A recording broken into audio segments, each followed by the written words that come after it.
जब हम फूलों के बारे में सोचते हैं तो हमारी आंखों के सामने इन सुंदर रंगीन पंखुड़ियों का चित्र उभरता है ना? लेकिन फूल पादपों के जनन अंग हैं और फूलों की पंखुड़ियां असल में इस कार्य में कोई विशेष योगदान नहीं देती हैं। फूलों में पाए जाने वाले तथा जनन का कार्य करने वाले यह अंग असल में पुमंग यानी एंड्रीसियम तथा जायांग यानी गाइनीसियम है। इस वीडियो में हम इन्हीं भागों पर नजर डालेंगे और समझेंगे कि विभिन्न प्रकार के फूलों में जायांग और पुमंग किस किस प्रकार से व्यवस्थित होते हैं। एंड्रीसियम में पुंकेसर होते हैं और यह पुंकेसर कभी कभी पंखुड़ियों या दलों से जुड़े होते हैं। यह एक फूल का सरलीकृत चित्र है जहाँ यह हमारा बाह्य दल यानी सेपल्स है और यह हमारा दल यानी पेटल्स हैं। तो आप यहाँ देख सकते हैं कि यह पीला पुंकेसर इस दल से जुड़ा हुआ है। जब भी पुंकेसर दल से जुड़ा हुआ होता है तो इस प्रकार के न्यास को हम कहते हैं दल लग्न पुंकेसर या एपिपेटलस स्टेमन्स। कुछ अन्य प्रकार के फूलों में यह पुंकेसर परिदल पुंज या पेरियांथ से जुड़े होते हैं। अब आप पूछेंगे कि ये परिदल पुंज होता क्या है, तो उदाहरण के तौर पर यहाँ इस ट्यूलिप फूल में यह गुलाबी रंग के दल या पंखुड़ियाँ नहीं हैं। और यह पंखुड़ियाँ क्यों नहीं है? वह इसलिए क्योंकि यहाँ बाह्य दल तथा पंखुड़ियाँ यानी दल अलग अलग नहीं हैं।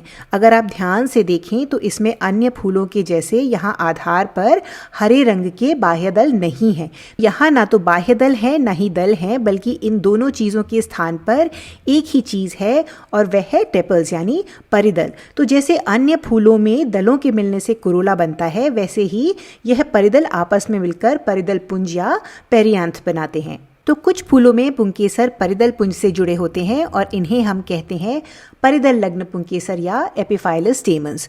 अब ये ज़रूरी नहीं है कि ये पुंकेसर किसी न किसी चीज़ से जुड़े हुए ही हों। जैसे यहाँ पर इस स्थिति में ना तो पुंकेसर दल लग्न है और ना ही परिदल लग्न, यानी ना तो ये दलों से जुड़े हुए हैं और ना ही परिदलों से जुड़े हुए हैं। तो हमारा यह वर्गीकरण इस आधार पर था कि यह पुंकेसर दलों या परिदलों से जुड़े हैं अथवा नहीं जुड़े हैं। आइए अब पुंकेसरों के कुछ अन्य प्रकारों के बारे में समझते हैं। हमारा अगला वर्गीकरण इस बात पर आधारित होने वाला है कि यह पुंकेसर आपस में कैसे जुड़े हैं या नहीं जुड़े हैं। तो अब हम देखेंगे कि कैसे पुंकेसर बंडलों में व्यवस्थित हो सकते हैं। बहुत से फूलों में यह पुंकेसर मिलकर एक एकल बंडल या गुच्छा बनाते हैं, जैसे हमारा गुड़हल का फूल। तो आप यहाँ देख सकते हैं कि सभी पुंकेसर यहाँ एक बंडल में व्यवस्थित हैं। अब आप सोचेंगे कि ये सभी पीली संरचनाएं तो एक दूसरे से मुक्त दिख रही हैं, तो यहाँ बंडल क्या है? तो यदि आपको याद हो तो पुंकेसर परागकोश व तंतु डंठल से मिलकर बना होता है और यहाँ केवल परागकोश यानी एंथर्स एक दूसरे से मुक्त हैं, किंतु यह सभी परागकोश एक ही तंतु डंठल से जुड़े हुए हैं। तो इस तरह एक एकल बंडल में व्यवस्थित पुंकेसरों को हम कहते हैं एक संघी या मोनोअडेल्फस पुंकेसर। ऐसे ही यदि किसी फूल में दो गुच्छे या बंडल हों तो ऐसे पुंकेसरों को हम कहते हैं द्विसंघी या डायाडेल्फस पुंकेसर। तो यहाँ पर यह जो बीच की संरचना है यह पुमंग नहीं है बल्कि जायांग है और इसके दोनों ओर यह पुंकेसर है। यहाँ इस ओर एक यह बंडल है और यहाँ यह दूसरा बंडल है। इस वाले बंडल में खाली एक पुंकेसर है, लेकिन यह दोनों अलग अलग बंडल हैं। तो इसलिए इसमें दो बंडल्स हैं और यह एक द्विसंघी या डायाडेल्फस पुंकेसर है।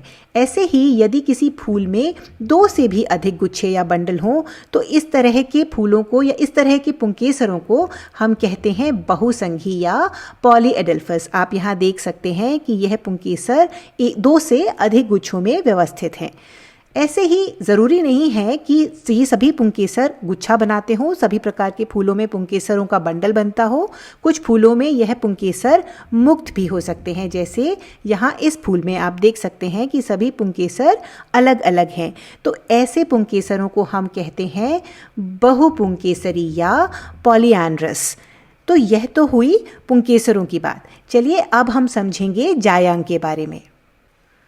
जायांग या गाइनीसियम फूलों का मादा जनन अंग है, जिसे हम स्त्री केसर या पिस्टिल के नाम से भी जानते हैं, और यह बना होता है अंडपों या कार्पल्स से मिलकर। अब किसी फूल के जायांग में एक अंडप भी हो सकता है या बहुत सारे अंडप भी हो सकते हैं। तो यदि मान लेते हैं कि इसमें बहुत सारे अंडप हैं, तो यह अंडप कुछ फूलों में एक दूसरे से जुड़े हुए नहीं होते हैं, यानी एक दूसरे से मुक्त होते हैं, जैसा कि आप इस फूल में देख सकते हैं।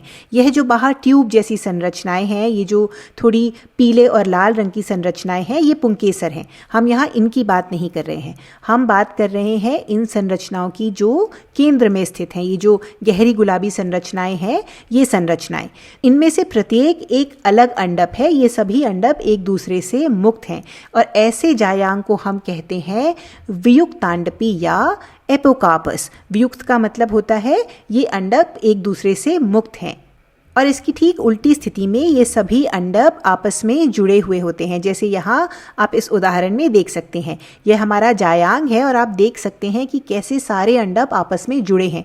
आप यहाँ पर अंडपों की अलग अलग रेखाएं देख सकते हैं, आप रिजेस देख सकते हैं, लेकिन यह सभी आपस में संयुक्त होकर जायांग बनाते हैं, और इस प्रकार के जायांग को हम कहते हैं युक्तांडपी या सिनकॉर्पस। चलिए, इस वीडियो में हमने जो सीखा उसे एक बार फिर से देख लेते हैं, उसका रिवीजन कर लेते हैं। तो पुमंग दलों या बाह्य दलों से कैसे जुड़ा है, इसके आधार पर हम इसे दो वर्गों में बांटते हैं, दल लग्न या परिदल लग्न पुंकेसर। साथ ही पुंकेसर आपस में कैसे बंडल बनाते हैं या गुच्छा बनाते हैं या मुक्त होते हैं, इस आधार पर हम उन्हें चार वर्गों में बांटते हैं। एक बंडल यानी एक संघी, दो बंडल बनाने की स्थिति में द्विसंघी, बहुत सारे बंडल यानी बहुसंघी, और पुंकेसरों के एक दूसरे से मुक्त होने की स्थिति में बहुपुंकेसरी। ऐसे ही जायांग को हम दो वर्गों में बांटते हैं। यदि अंडप एक दूसरे से मुक्त हैं तो वियुक्तांडपी, और यदि अंडप एक दूसरे से जुड़े होते हैं तो युक्तांडपी।